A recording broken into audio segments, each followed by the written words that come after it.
मसीह में मेरे प्यारे भाइयों और बहनों, प्रभु यीशु मसीह के नाम से सबको जय मसीह। परमेश्वर का धन्यवाद हो, परमेश्वर की महिमा हो।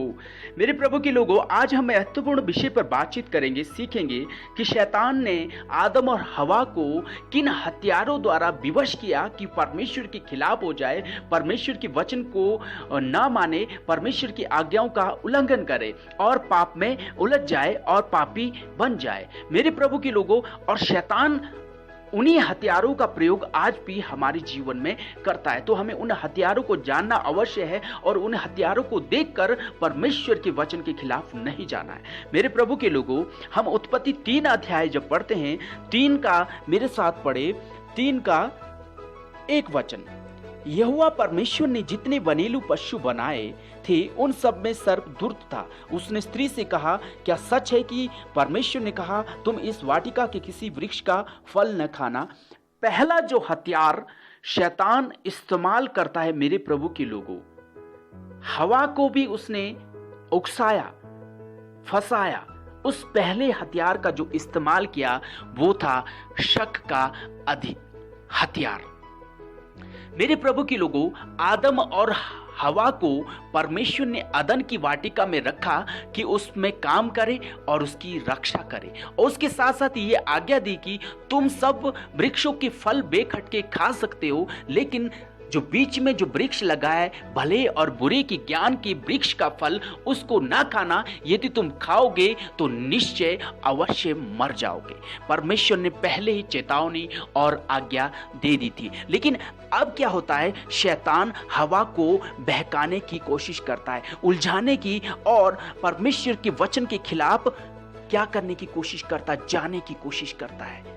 मेरे प्रभु के लोगों, यहां पर वो पहला हथियार क्या इस्तेमाल करता है, वो शक का हथियार इस्तेमाल करता है। वो पूछता है, क्या सच है कि परमेश्वर ने कहा तुम इस वाटिका के किसी वृक्ष का फल न खाना।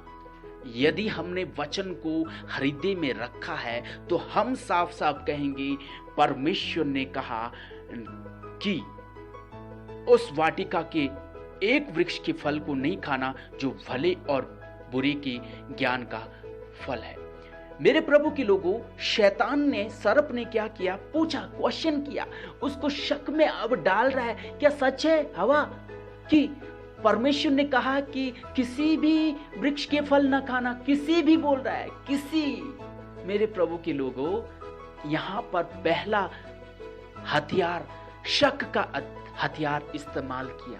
थोड़ी देर के लिए हवा सोचने लगी कि क्या सच में किसी भी वृक्ष के फल का न खाना, लेकिन परमेश्वर ने सिर्फ एक वृक्ष के बारे में कहा था। लेकिन शैतान क्या करता है, शैतान यहां पर कहता है किसी भी वृक्ष के फल ना खाना। मेरे प्रभु के लोगों, शक का हथियार, आज जब हम परमेश्वर में हैं, प्रभु के रास्ते में चल रहे हैं, प्रभु ने हमें मार्ग बताया है, लेकिन शैतान बीच में आकर हमसे पूछता है, क्या सच है कि तुम प्रभु पर विश्वास करके उद्धार पाओगे? क्या सच है कि स्वर्ग है? क्या सच है कि नरक है? क्या सच है कि तुम पवित्र बनोगे? क्या सच है कि तुम्हारे जो परमेश्वर पर विश्वास करके तुम धर्मी बन जाओगे?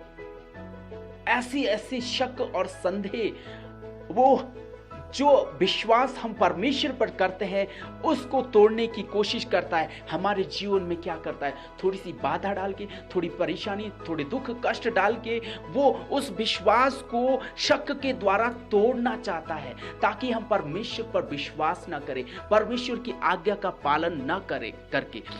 तो मेरे प्रभु के लोगों, पहला जो हथियार वो इस्तेमाल करता है वो है शक का हथियार। हमें क्या करने के लिए, हमारे जीवन में वो कार्य करने के लिए क्या करता है, हमें पाप में उलझाने के लिए, हमें परमेश्वर के खिलाफ ले जाने के लिए, हमें परमेश्वर की संगति से दूर ले जाने के लिए वो हमारे मन में शक पैदा करता है। पूछता है, क्या तुम ये करोगे तो ऐसा हो जाएगा? क्या तुम विश्वास करोगे तुम्हें सब कुछ मिल जाएगा? क्या, क्यों तुम ऐसे चल रहे हो परमेश्वर पर? तुम क्यों दुख के द्वारा परमेश्वर की सेवा कर रहे हो? ऐसे ऐसी बातें, नेगेटिव बातें हमारे अंदर डालता है, क्वेश्चन पूछता है कि क्या ऐसा करने से तुम विश्वास प्राप्त कर लोगे, ऐसा करने से उद्धार प्राप्त करने पाओगे।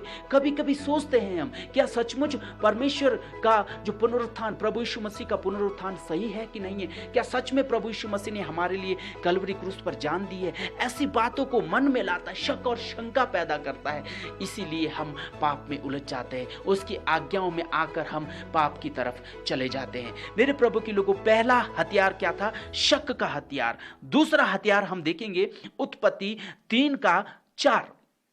अब उसके अंदर शक पैदा कर दिया उसने, हवा के अंदर। चौथे वचन में सर्प स्त्री से कहता है, तुम निश्चय न मरोगे। प्रभु ने उत्पत्ति 2:16 वचन में कहा था कि यदि तुम उस वृक्ष के फल को खाओगे तो अवश्य मर जाओगे, लेकिन यहां पर शैतान कहता है तुम उसके फल को जब खाओगे तो निश्चय न मरोगे। पक्की गारंटी देने की वो क्या करता है? एक दिखावा करता है। लेकिन प्रभु के लोगों, परमेश्वर के वचन पर हमें विश्वास करना है। क्या करना है? यहां पर हवा शक में आ गई, संदेह में आ गई, और जब शक और संदेह में आ गई और इसी समय क्या किया? शैतान ने झूठ बोल दिया कि तुम निश्चय न मरोगे। मेरे प्रभु के लोगों, दूसरा हथियार शैतान का, हवा को बहकाने का, उलझाने का, पाप में फंसाने का, परमेश्वर की संगति से दूर ले जाने का दूसरा हथियार क्या था? झूठ का हथियार। शैतान हमारे जीवन में झूठ को लेकर आता है और हमसे कहता है कि नहीं, ये सब जो तुम कर रहे हो झूठ है। हमारे जीवन द्वारा वो झूठ की कार्य करता है, हमारे अंदर वो झूठ की आत्मा डाल देता है ताकि हम परमेश्वर से झूठ बोले और अपने साथी, भाई बहन, माता पिता सबसे झूठ बोले। और यहां पर कहा है उसने कि तुम निश्चय न मरोगे। लेकिन यदि हम परमेश्वर की आज्ञा के खिलाफ चले जाएंगे, पाप करेंगे, तो उसकी सजा मृत्यु अवश्य है। मेरे प्रभु के लोगों, जब हम पाप करेंगे उसकी मृत्यु जरूरी है, क्योंकि पाप का फल मृत्यु है। मेरे प्रभु के लोगों, तो यहां पर शैतान झूठ बोलता है। वो कहता है तुम थोड़ा सा अगर परमेश्वर से हट के कुछ गलत काम कर लोगे तो नहीं मरोगे, नहीं तुम्हें परमेश्वर दंड करेगा। कभी कभी हमारा ये सोचना होता है, हम थोड़ा सा धोखाधड़ी कर लेते हैं, थोड़ा सा दोष दे देते हैं, थोड़ा सा वो दूसरा गलत काम कर लेते हैं, इसके द्वारा परमेश्वर तो नहीं देख रहा। ऐसे माइंड में हमारी बातों को, वो हमारे अंदर बातों को डालता है, झूठ बोल बोल के कि नहीं तुम्हें कुछ नहीं होगा, परमेश्वर कुछ नहीं करेगा। लेकिन परमेश्वर बुरे कामों का परिणाम, बुरे कामों की सजा हमें देता है। मेरे प्रभु के लोगों, जो परमेश्वर ने कह दिया वो सच है,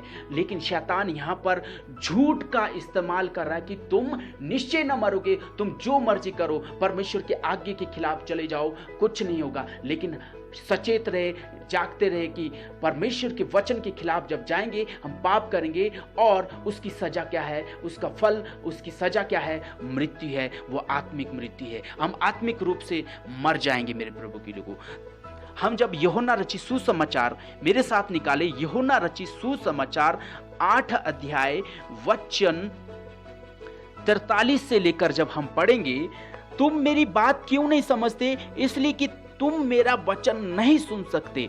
तुम अपने पिता शैतान से हो और अपने पिता की लालसाओं को पूरा करना चाहते हो। वह तो आरंभ से हत्यारा और सत्य पर स्थिर न रहा, क्योंकि सत्य उसमें है ही नहीं। जब वह झूठ बोलता है तो अपने स्वभाव से झूठ बोलता है, क्योंकि वह झूठा है, वरन झूठ का पिता है। मेरे प्रभु के लोगों, शैतान झूठ का पिता है। वो हमें लालसाओं में फंसाकर, झूठ बोल बोल कर वो हमें पाप में फंसाना चाहता है, ताकि हम परमेश्वर की संगति से, परमेश्वर के अनुग्रह से, परमेश्वर के प्रेम से दूर हो जाए। मेरे प्रभु के लोगों, पहला हमारे जीवन में शक पैदा करता है, हमारे अंदर शक पैदा करता है वचन के खिलाफ। वो हमसे झूठ बोलता है कि नहीं, ऐसा तो नहीं लिखा, ये झूठ है। मेरे प्रभु के लोगों, हम सचेत रहें, जागते रहे, परमेश्वर के वचन को अपने हृदय में रख छोड़े, ताकि हम पाप ना करें। तीसरा हथियार है लालच का हथियार। मेरे प्रभु के लोगों, उत्पत्ति 3 अध्याय वचन 5 पढ़े। उत्पत्ति 3 अध्याय वचन 5 मेरे साथ निकाले। उत्पत्ति 3 अध्याय वचन 5, वरन परमेश्वर आप जानता है कि जिस दिन तुम उसका फल खाओगे उसी दिन तुम्हारी आंखें खुल जाएगी और तुम भले बुरे का ज्ञान पाकर परमेश्वर के तुल्य हो जाओगे। मेरे प्रभु के लोगों, हमें बनाने वाला परमेश्वर, क्या हम उसके तुल्य, उसकी समानता में हो जाएंगे? किसी चीज को हम बनाते हैं, क्या वो हमारे तुल्य हो जाएगी? क्या हमारी वो पूजा, क्या वो हमारे सम्मान बन जाएगी?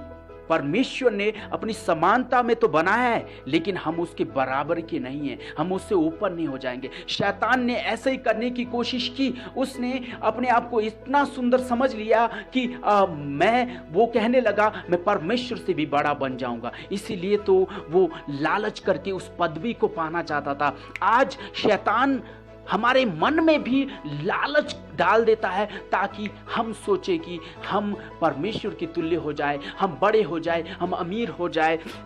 परमेश्वर ऐसा नहीं चाहता मेरे प्रभु के लोगों। शैतान हमारे मन में बातें डालता है। यहां पर जब हम मत्ती रचित सुसमाचार 4 अध्याय में देखते हैं, शैतान ने यीशु मसीह की परीक्षा ली। तो यीशु मसीह से कहा, 3 तरीके से परीक्षा ली। वहां पर यीशु मसीह को कहा कि तू मेरे सामने दंडवत कर दे, मैं संसार का सारा अधिकार तेरे हाथ में दे दूंगा। एक लालच दिया।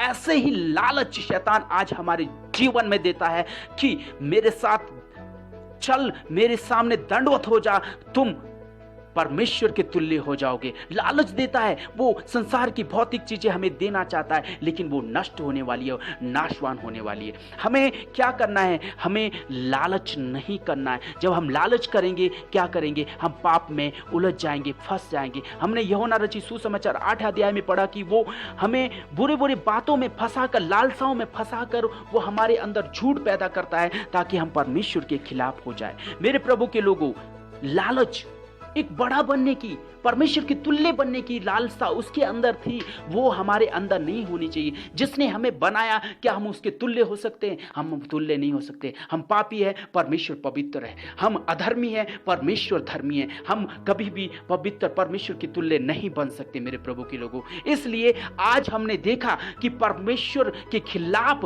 परमेश्वर से दूर ले जाने में, परमेश्वर की संगति से दूर ले जाने में शैतान 3 तरह के हथियार का इस्तेमाल करता है, शक का, झूठ का और लालच का। आज भी शैतान हमारे जीवन में यही कर रहा है। हमें सचेत रहना है, जागना है। क्यों? इसका एक ही सॉल्यूशन है कि हमें परमेश्वर के वचन को अपने हृदय में बैठा के रखना है, गांठ बांध के रखना है कि परमेश्वर ने हमें जो बातें कही है वो सच है, वो ही रहेगी। शैतान हमसे झूठ